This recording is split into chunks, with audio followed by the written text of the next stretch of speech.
हसीन साहब, बहुत शुक्रिया आपका समय देने के लिए। आपको अपडेट दे दूं, मैंने आपको रतन पावर कहा था, वो मेरा फिर रिपीट आइडिया है। जब तक 18 रुपए नहीं जाएगा आप इसको छोड़ना मत। 2700 मेगावाट है अमरावती और नासिक में, और मार्केट कैप 47 रुपए की हो ही नहीं सकती। It is a very very big stock to own, very excellent play on the power sector जो बूम कर रहा है। साथ में एनसीएलटी से जिस दिन ये निकला उसकी री रेटिंग एमिनेंट है, तो 18 रुपए का टारगेट है। दूसरा मैंने आपको सेल दिया था, वो इंट्राडे में अपने टारगेट के पास गया, वो अभी भी मेरे फॉरवर्डेड है। और तीसरा कोफोर्स दिया था, जहां मेरी एंटिसिपेशन थी कि ये जो टेक ओवर है एक पॉजिटिव होना चाहिए जो सिग्निटी का, लेकिन मार्केट की मैकेनिक्स थी और ये स्टॉप लॉस हो गया था। मैं अभी भी होल्ड करता हूं, 25% की करेक्शन इज अनवारंटेड इन कोफोर्स। मेरे हिसाब से 25% की अपसाइड है, माने 6000 का भाव मुझे दिखता है। तीन चीजें हैं, एक नंबर स्ट्रॉन्ग थे, एट्रिशन लोवेस्ट है इन दी आईटी सेक्टर। थर्ड, जो बाय आउट किया है वो $200 मिलियन का जरूर है, लेकिन उसमें सिनर्जीज बहुत ज्यादा है। And their first step toward AI and large part of America, जो उन्होंने कॉन्फ्रेंस कॉल में दी। तो मुझे लगता है Coforge in the IT sector is a very good play. यहां से आपको कुछ टाइम दीजिए, क्यूआईपी के बाद ये शेयर का भाव मुझे 6000 रुपए दिखता है। Synergies work from day one with profit margin on the upside. 250 basis point का प्रॉफिट मार्जिन कह रहे हैं 2026-27 तक। आज के लिए 3 पिक्स हैं, आप कहे तो मैं शुरू करूं। सर बिल्कुल बिल्कुल शुरू कीजिए सर। तो पहले तो आपको रतन इंडिया कह दिया, रतन इंडिया पावर हर एक के पोर्टफोलियो में होना चाहिए।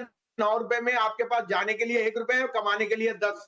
तो आप अपनी डिस्क्रिशन कीजिए, अपना जो भी आपकी एनालिसिस है वो कीजिए, लेकिन मैं आपको एक बहुत बढ़िया शेयर बता रहा हूँ इस भाव पे। 8 रुपए वाला जेपी पावर आज 20 रुपए है, वो भी उसमें भी 6 महीने ही लगे थे। दूसरा कोल इंडिया, मुझे नंबर्स बहुत पसंद आए और मैं कई टाइम से कह रहा हूँ 220, 250, 300, 350। कोल इंडिया में री रेटिंग एमिनेंट है। थर्मल पावर में उनकी ग्रोथ, साथ में जो मर्चेंट में 25% वो बेच रहे हैं, मार्जिन में ऐड करता है। 530 से 550 का भी टारगेट इसमें आ जाए, इसमें कोई डिप मिले तो लीजिए। तीसरा है बजाज फिनसर्व। मुझे बजाज फिनसर्व के नंबर्स और जो ये न्यू आपकी बजाज फाइनेंस में क्लैरिटी आ गई, बहुत पॉजिटिव है। होल्डिंग कंपनी है, इंश्योरेंस में उसके ग्रॉस नेट वैल्यू एडिशन सबसे स्ट्रांग है। 1880 का टारगेट है और स्टॉप लॉस है 1620 का इसका। साथ में मैं ये कहना चाहता हूं 1588, सॉरी, स्टॉप लॉस है। साथ में मैंने कहना चाहता हूं कि पेडिग्री स्टॉक्स में मैनेजमेंट बहुत फास्ट रेमीडियल मेजर लेते हैं। किसने सोचा था कि 5 महीने में ही Bajaj finance is back up and running. और मुझे लगता है insurance is a very good play in the long term. साथ में होल्डिंग कंपनीज की वजह से इसके पास एएमसी भी है, एआईएफ भी है, और जिस तरह से ये एक्सपैंड कर रहा है in other businesses along with insurance, Bajaj Finserv is a must have in your portfolio. इन share Coal India, Rattan India power और बजाज फिनसर्व, ये तीनों की टारगेट स्टॉप लॉसेस आपकी स्क्रीन पर हैं। लेकिन चलिए भसीन साहब के साथ अब शुरू करेंगे रिजल्ट से जुड़ा हुआ खास सेगमेंट, रिजल्ट एक्सपर्ट। शुरुआत करेंगे सीडीएसएल से। नंबर हैं बहुत अच्छे, रेवेन्यू में करीब करीब वो भी डबल हुआ है, मुनाफा भी करीब डबल हुआ है और मार्जिन में भी इंप्रूवमेंट है। भसीन साहब, सीडीएसएल आपका व्यू। देखिए अभिषेक जी, 5 थीम बना रहा हूं: डिपॉजिटरी, एएमसी, इंश्योरेंस, ब्रोकर और एक्सचेंज। ये आंखें बंद करके अगर आप फिक्स डिपॉजिट करते हो तो उससे बेटर है इन 5 सेक्टर्स में शेयर ढूंढिए और अगले 20 साल की इन्वेस्टमेंट सोचिए। सीडीएसएल उस कैटेगरी में आता है। कहीं भी मिले लीजिए, अभी भी लीजिए और बाद में भी लीजिए, ये शेयर बढ़ना ही बढ़ना है। अगले 10 साल डिपॉजिटरीज का बिजनेस रुकने नहीं वाला। सीडीएसएल पर ये क्यों? जम्मू एंड कश्मीर बैंक बहुत ज्यादा चर्चा होती नहीं है, लेकिन धीरे धीरे करके शेयर भाव बढ़ा है। एनआई में 5% की ग्रोथ है और मुनाफे में 34% के आसपास की।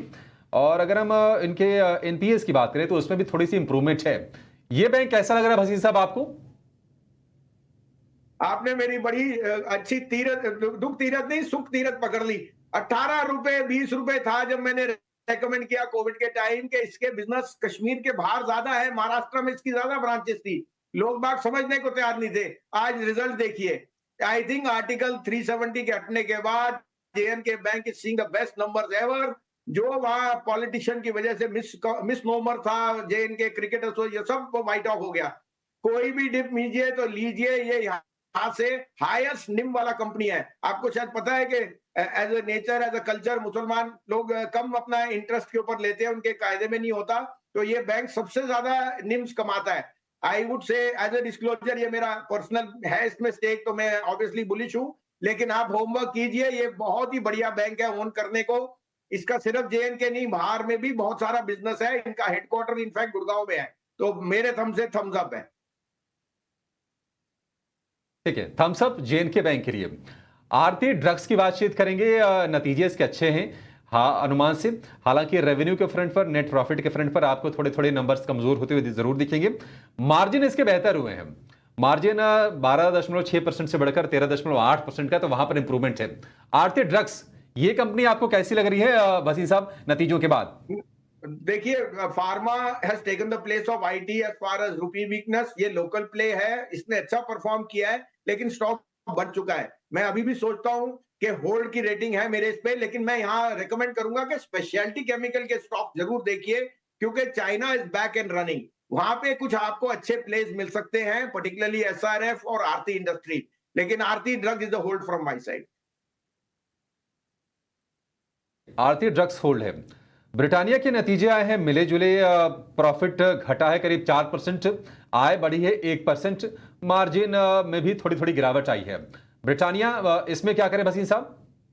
देखिए, कंज्यूमर स्टॉक्स में मेरे हिसाब से लास्ट क्वार्टर वीकनेस का है। जहां तक गाइडेंस दिख रही है मुझे, consumption will now be the best play to go for the next 6 months, क्योंकि volumes will take care of margin. Britannia उस बास्केट में है। मेरी सिंपल सजेशन है, ये कैपेक्स स्टॉक्स में आप प्रॉफिट लीजिए, कुछ PSU बैंक्स में प्रॉफिट लीजिए, और कंजम्पशन के pedigree name Britannia, Nestle, Colgate, इनमें आप अपना सिप कीजिए। ब्रिटानिया मेरे हिसाब से नेगेटिव न्यूज सारी प्राइस में है, वीक अर्निंग्स प्राइस में है, आगे जाते हुए वॉल्यूम से surprise on the upside, buy rating है यहां पे डिक्लाइन पे। खरीदना है ब्रिटानिया के शेयर को। IDBI बैंक कमजोर नतीजे, मुनाफे पर 44, मुनाफे में हालांकि 44% का उछाल है, लेकिन PPOP, pre provisioning operating profit, वो 10% घटा है। और NPA में हालांकि सुधार है, ग्रॉस NPA में। IDBI बैंक, ये कैसा लग रहा है आपको वसीम साहब? एज ए डिस्क्लोजर, ये भी मेरे पोर्टफोलियो में है, लेकिन ये 30 वाला अब 90 हो गया, 3 गुना हो गया। यहाँ थोड़ी प्रॉफिट बुकिंग कर सकते हैं आप। और मैं सोचूंगा, जैसे आपको मैंने कहा, कुछ प्राइवेट बैंक्स बेटर लग रहे हैं, मिड कैप बैंक्स में थोड़ी बहुत प्रॉफिट बुकिंग आ सकती है। अगर आपके पास है, थोड़ा प्रॉफिट बुक कीजिए, पूरा मत कीजिए, क्योंकि इसकी अंडरलाइंग बिजनेस बहुत स्ट्रांगली ग्रो कर रहा है। और जो इसके पास मैन पावर है, वो आपको शायद पता ना हो कि इसके पास PSUs में सबसे लोएस्ट, सबसे हाईएस्ट 25 और 27 साल के हायरिंग हुई है। तो बैंक का एक पूरा रेवोल्यूशनरी चेंज है, लेकिन I think it's all in the price. तो मेरे को इसमें थोड़ी प्रॉफिट बुकिंग दीजिए, लेकिन don't exit, because this can still cross 115 rupees. ठीक है, एक शेयर और वसीम साहब बता दीजिए आप। आइनॉक्स विंड, रेवेन्यू में गजब का उछाल हम देख रहे हैं, 176% के आसपास का, और 119 करोड़ के लॉस के मुकाबले 36 करोड़ रुपए के प्रॉफिट में कंपनी आ गई है। शेयर में तो हम लगातार तेजी देखे रहे हैं आइनॉक्स विंड के। कैसे लग रही है आपको कंपनी ये? नहीं, कंपनी तो बहुत बढ़िया। देखिए, anything to do with green energy, wind, Inox green, Inox wind, ये सारे न्यू प्लेस हैं। और आपको पता है कि as we move away from place on EVs, on clean energy, green energy, उसमें ये स्टॉक्स आउट परफॉर्म है।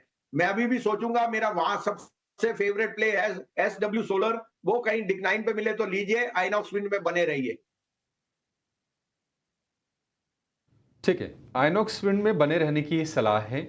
चलिए, तो ये रिजल्ट एक्सपर्ट में आपके लिए फटाफट तमाम रिजल्ट्स पर आपके लिए राय। वसीम साहब, बहुत शुक्रिया आज आपका समय देने के लिए, और अपने शेयर बताने के साथ साथ तमाम रिजल्ट्स का एक सटीक एनालिसिस भी करने के लिए। इंडिया के नंबर 1 ब्रोकरेज जीरोधा के साथ जुड़िए, जहां पर आपका ब्रोकरेज कुछ भी नहीं लगेगा। ब्रोकरेज लगेगा तो सिर्फ इंट्राडे ट्रेड में, वो भी सिर्फ 20 रुपए। तो दोस्तों, अकाउंट ओपनिंग की लिंक डिस्क्रिप्शन में है, जाए लिंक पर क्लिक करके जीरोधा में अकाउंट ओपन करवाएं।